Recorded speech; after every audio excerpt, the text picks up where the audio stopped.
O sacrifício ritual de Scrasa. No início do século X, o diplomata árabe Ibn Fadlan testemunhou um dos assassinatos rituais mais metódicos já registados. Ao viajar ao longo do rio Volga, deparou-se com o povo russo, comerciantes vikingos conhecidos pelos seus elaborados costumes funerários. Quando um chefe morria, começavam os preparativos não só para o seu enterro, mas também para aqueles que o acompanhariam para o além. Uma escrava voluntariou-se para morrer com seu senhor. Durante 6 dias, ela existiu num estado entre a vida e a morte. Cantava e bebia álcool diariamente, participando nas festividades, plenamente consciente do seu fim iminente. As testemunhas descreveram-na como parecendo alegre, embora Ibn Fadlan tenha notado que ela tremia quando foi conduzida ao navio que se tornaria a sua pira funerária. No 7º dia, a rapariga foi vestida com roupas finas e adornada com joias. O ritual intensicou-se. Ela foi conduzida até uma armação de madeira ao lado do corpo do seu senhor morto. 6 homens entraram na tenda e, por turnos, agrediram-na sexualmente enquanto outros lhe seguravam os braços e as pernas. A rapariga gritou enquanto os homens a violavam. Depois veio um momento mais brutal. Uma mulher idosa, conhecida como o Anjo da Morte, aproximou-se com uma adaga. 2 homens apertaram a corda à volta do pescoço da rapariga, enquanto a mulher, em simultâneo, a esfaqueava entre as costelas. O corpo da rapariga estremeceu enquanto o sangue jorrava da ferida. O estrangulamento continuou até ela deixar de lutar. O seu cadáver foi colocado ao lado do seu senhor no navio. Os assistentes empilharam madeira à volta da embarcação e atearam ifó. Em poucos minutos, as chamas envolveram ambos os corpos. O calor intenso impediu qualquer pessoa de se aproximar, enquanto carne e osso eram reduzidos a cinzas. Ibn Fadlan registou a cena com horror, notando que os russos, por sua vez, pareciam indiferentes ao espetáculo. Para eles, não era um assassinato, mas uma honra. Uma serva a acompanhar o seu senhor para a próxima vida, através de um ritual de fogo e sangue. Escravo romano crucificado na Grã-Bretanha. Em 2017, arqueólogos fizeram uma descoberta perturbadora em Fenston, em Cambridgeshire. Entre os restos esqueléticos datados entre 130 e 360 d.C., encontrava-se um homem que tinha sofrido uma das execuções mais notórias do Império Romano. O esqueleto, estimado entre 25 e 35 anos de idade à data da morte, apresentava marcas que contavam uma história horrível dos seus momentos finais. Este não foi um enterro comum. Foi a primeira evidência arqueológica de crucificação alguma vez encontrada na Grã-Bretanha. O exame dos ossos revelou um afinamento nos ossos das pernas consistente com longos períodos de acorrentamento. Este homem tinha sido fisicamente restrito durante longos períodos antes da sua execução. Ainda mais perturbador foi um prego encontrado cravado no osso do calcanhar, uma evidência inconfundível de crucificação. O prego tinha sido martelado de um lado ao outro, atravessando o osso e prendendo a vítima à cruz de madeira. Os historiadores estimam que o processo de crucificação durava entre algumas horas e vários dias. A vítima era primeiro flagelada com um chicote de várias pontas, embutido com ossos e metal. Só este castigo podia rasgar a carne até o osso, provocando uma enorme perda de sangue e expondo órgãos internos. No seu estado enfraquecido, foi forçado a carregar a trave da cruz até ao local da execução. Uma vez pregado na cruz, a morte chegava lentamente. Com os braços esticados para fora e para cima, os músculos do peito ficavam cada vez mais paralisados. Cada inspiração obrigava-o a apoiar-se nos pés pregados, causando uma dor lancinante. Gradualmente, o dióxido de carbono acumulava-se na sua corrente sanguínea. Durante horas, alternava entre a asfixia e uma dor abrasadora. A causa da morte era provavelmente uma combinação de choque, desidratação e asfixia. Os pulmões enchiam-se lentamente de líquido, enquanto o coração lutava para bombear. A consciência manteve-se até quase ao fim, obrigando-o a sentir cada momento da sua execução. Apesar desta morte cruel, o seu corpo foi sepultado formalmente num cemitério ao lado de outras pessoas, sugerindo que, na morte, lhe foi concedida alguma dignidade que não tivera em vida. Empalamento dos escravo Titus. Em setembro de 1714, nas Caraíbas coloniais, um escravo chamado Titus enfrentou uma das execuções mais dolorosas da história. Os registros do tribunal mostram que Titus tinha sido acusado de conspirar uma rebelião contra o seu senhor. O tribunal colonial condenou-o a um castigo concebido não só para matar, mas para servir de exemplo aterrador para os outros, o empalamento. Na manhã da sua execução, Titus foi conduzido até à praça da vila, onde uma estaca de madeira afiada tinha sido cravada verticalmente no chão. Os guardas obrigaram-no a deitar-se de costas, enquanto a ponta da estaca era posicionada na base da sua coluna. Com precisão calculada, empurraram o corpo dele para baixo, sobre a estaca. A madeira penetrou-lhe o corpo, forçando passagem pelos seus órgãos internos. A perícia do carrasco era horrível, mas deliberada. Guiaram cuidadosamente a estaca para evitar perfurar órgãos vitais que teriam causado uma morte imediata. Em vez disso, a madeira passou ao lado dos principais vasos sanguíneos e órgãos, garantindo o máximo sofrimento sem uma libertação rápida. Quando a estaca saiu pela parte superior do peito, Titus foi erguido na vertical, o peso do seu corpo a empurrar a estaca ainda mais fundo. As testemunhas registaram o seu choque ao verem que Titus permaneceu consciente após o empalamento. O sangue escorria pela estaca enquanto ele permanecia suspenso acima do chão. A sua respiração tornou-se superficial e difícil, enquanto os pulmões lutavam contra a intrusão de madeira. Apesar dos danos internos catastróficos, a Marte não chegou rapidamente. Durante cerca de 48 horas, Titus permaneceu neste estado. Durante esse tempo, os registros do periboral referem que lhe foi oferecido arraque, uma bebida alcoólica forte. Surpreendentemente, ele bebeu, comentando que, como estava preso firmemente na estaca, não havia perigo de cair. As suas palavras revelaram uma lucidez horripilante, apesar do seu estado. Depois de Titus finalmente sucumbir aos ferimentos, os carrascos decapitaram o seu corpo e cortaram-lhe a mão direita. Estas partes do corpo foram colocadas em estacas à porta da propriedade do seu senhor. Um aviso macabro para outros que pudessem considerar atos semelhantes de desafio.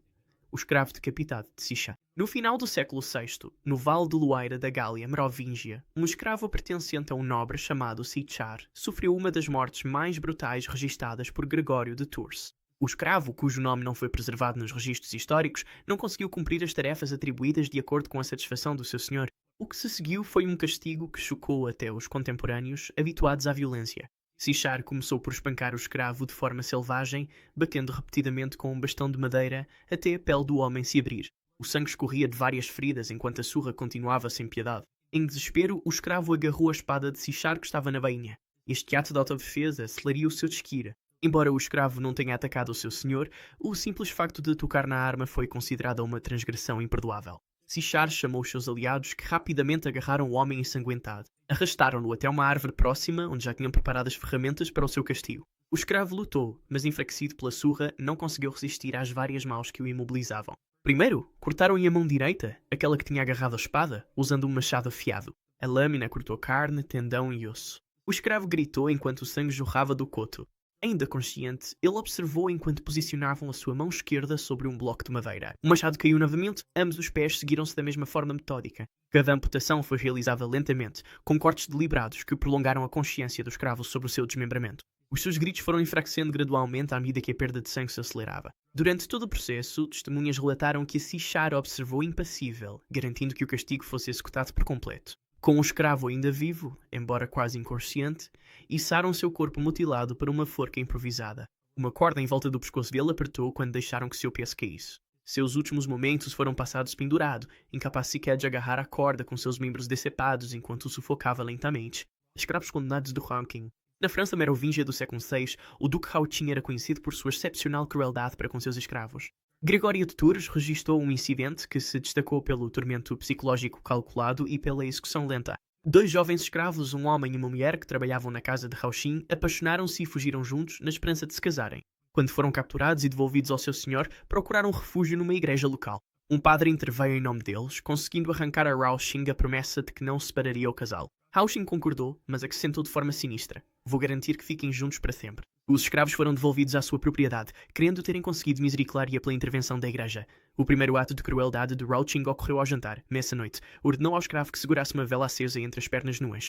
À medida que a cera derretia, queimava a carne do escravo. Quando a dor se tornou insuportável e o escravo tentou mexer-se, Hautin ameaçou executá-lo imediatamente. O escravo permaneceu imóvel enquanto a pele se enchia de bolhas e ficava queimada. O cheiro de carne a arder invadia a sala de jantar enquanto Hautin e os seus convidados continuavam a comer. Na manhã seguinte, Hautin mandou preparar um caixão. Os 2 escravos assistiram, cada vez mais horrorizados, enquanto os criados cavavam uma cova com mais de 2 metros de profundidade. Hautin mandou então agarrar o casal. Eles lutaram enquanto os guardas os forçavam a entrar juntos na caixa de madeira. A mulher gritou, percebendo finalmente a verdadeira intenção de Hautin por trás da promessa de não se separar. Já lá dentro, Hautin ordenou que pregassem a tampa. Os pedidos abafados do casal podiam ouvir-se lá dentro, enquanto o caixão era descido à terra. "Agora ficarão unidos para sempre", anunciou Hautin, enquanto os criados começavam a tirar terra para cima do caixão. Os gritos do casal foram ficando cada vez mais fracos à medida que a terra se acumulava por cima deles. Dentro do caixão enterrado, o ar esgotou-se rapidamente. O casal abraçou-se na escuridão, ofegando à medida que o oxigênio se esgotava. A morte chegou lentamente por asfixia, tendo os seus corpos sido encontrados ainda abraçados quando a sepultura foi mais tarde escavada por insistência do padre. Companheiro de capital. Num sítio funerário viking do século X em Stengad, na Dinamarca, arqueólogos descobriram uma sepultura com 2 esqueletos. Um de um guerreiro de alto estatuto rodeado de armas e valiosos bens funerários e outro de um jovem cujos restos contavam uma história perturbadora. O esqueleto secundário apresentava indícios de ter sido amarrado nos pulsos e tornozelos. Mais revelador era a posição do crânio, separado do corpo e colocado aos pés do enterramento principal. Isto não foi uma morte natural, mas sim um sacrifício humano deliberado. O indivíduo secundário era provavelmente um thrall, um escravo pertencente ao guerreiro viking. A análise dos ossos revelou que o escravo tinha aproximadamente entre 16 e 20 anos e tinha sofrido períodos de subnutrição ao longo da sua curta vida. Marcas de corte nas vértebras cervicais indicavam uma decapitação metódica realizada com uma lâmina afiada, provavelmente uma espada ou uma faca especializada. O sacrifício teria sido realizado como parte do ritual fúnebre. Enquanto o corpo do guerreiro era preparado para o enterro, o escravo era escolhido para acompanhar o seu senhor para o além. O jovem teria consciência da sua morte iminente durante horas ou possivelmente dias antes. Ao contrário de algumas mortes ritualizadas em que se usavam intoxicantes para atenuar os sentidos, as evidências sugerem que o escravo permaneceu totalmente consciente durante o procedimento. A execução foi realizada com o escravo ajoelhado. As suas mãos estavam atadas atrás das costas com corda ou tiras de couro, impedindo qualquer resistência. Um bloco de madeira foi colocado debaixo do seu pescoço.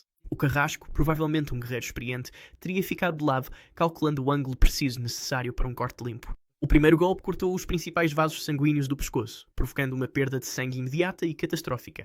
O escravo teria permanecido consciente durante aproximadamente 15 a 30 segundos, enquanto a pressão sanguínea no cérebro caía drasticamente.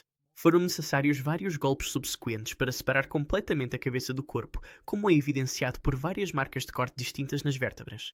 Depois de decapitado, o corpo do escravo foi disposto na sepultura ao lado do seu senhor, com a cabeça decepada colocada aos pés do túmulo, um servo na morte como tinha sido em vida, mãos e pés amputantes. Entre os séculos XIII e XV, em Estremoz, no sul de Portugal, arqueólogos descobriram indícios de um dos castigos mais metódicos da história. Na periferia de uma necrópole medieval, longe da principal zona de sepultamento, jaziam 3 esqueletos masculinos lado a lado. Todos eram jovens, com idades estimadas entre os 18 e os 25 anos. Cada esqueleto apresentava a mesma mutilação horrenda. As suas mãos e pés tinham sido amputados de forma sistemática. A análise forense revelou que estas não eram feridas de batalha nem mutilações post-mortem. As marcas de corte nos ossos mostravam seccionamentos limpos e deliberados feitos com instrumentos afiados, provavelmente machados ou cutelos. Ainda mais perturbador era a evidência de cicatrização óssea nos locais das amputações, indicando que as vítimas viveram durante dias após a mutilação inicial. Registros históricos da época descreviam que este castigo era reservado a escravos que tinham tentado fugir várias vezes. O processo começava em público, concebido para servir de aviso aos outros. As vítimas eram presas a mesas ou bancos de madeira, com os membros estendidos e imobilizados. O carrasco começava pelos pés. Um golpe preciso separou cada pé na altura do tornozelo. Os vasos sanguíneos eram por vezes cauterizados com ferros em brasa para evitar a morte imediata por perda de sangue. Cada vítima permaneceu consciente, sentindo toda a dor do procedimento. Em seguida vieram as mãos, decepadas nos pulsos com precisão semelhante. Sem cuidados médicos adequados, a infecção se instalou rapidamente. Em poucos dias surgiram febre, delírio e choque séptico. As vítimas sofreram de sede extrema enquanto os seus corpos combatiam uma infecção sistémica. A dor seria constante e intensa, sem alívio de qualquer medicação. A morte, quando finalmente chegava após cerca de 3 a 5 dias, resultava de septicemia e não de perda de sangue. A colocação deliberada destes corpos na periferia do cemitério, separados dos outros enterramentos, mostrava que, mesmo na morte, estes indivíduos eram considerados párias. O seu castigo continuava simbolicamente, negando-lhes a dignidade de um enterro apropriado entre a comunidade e marcando-os pelas suas mutilações como transgressores, mesmo na vida após a morte.